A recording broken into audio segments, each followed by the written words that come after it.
Selamat pagi Sobat Kawanua, senang sekali kita Kristi Pelealu boleh hadir lagi menjumpai ngoni semua. Tentunya di program kesayangan kita adalah Kawanua Pagi. Nah, banyak sekali informasi yang torang siapkan apalagi untuk mengisi akhir pekan ngoni semua hari ini. Dan torang ke informasi yang pertama, pemirsa tahun 2021 ini akan diadakan pengucapan syukur secara bersama-sama untuk Sulawesi Utara, yaitu pada tanggal 26 September 2021.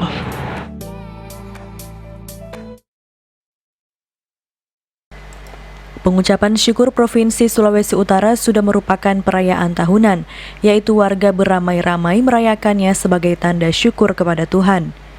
Pengucapan syukur tahun ini akan dirayakan secara serentak di masing-masing kabupaten kota se-Sulawesi Utara. Hal tersebut ditegaskan oleh Gubernur Oli Dondo Kambe. Ia mengatakan pengucapan kali ini harus dilakukan di masing-masing rumah. Tanggal yang ucapkan mereka untuk hari ucapan syukur, karena memang harus banyak bersyukur. Tapi bersyukur itu bukan di jalan, bukan di mana-mana. Orang bersyukur potong di rumah masing-masing, ya toh? Ya.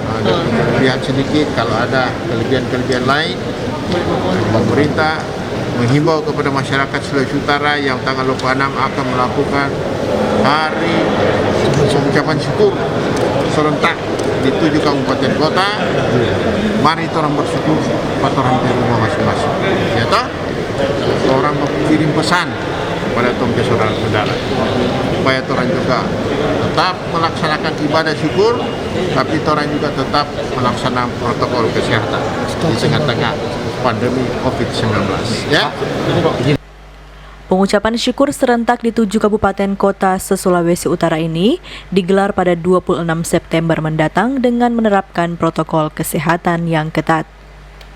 Opik Syarifuddin melaporkan untuk Kawanua TV. Ya, besok orang merayakan pengucapan syukur 26 September. Ya, semua harus mengikuti imbauan dari pemerintah, yaitu hanya ibadah di gereja dan juga melaksanakan pengucapan syukur di rumah masing-masing tanpa ada undangan atau terbatas.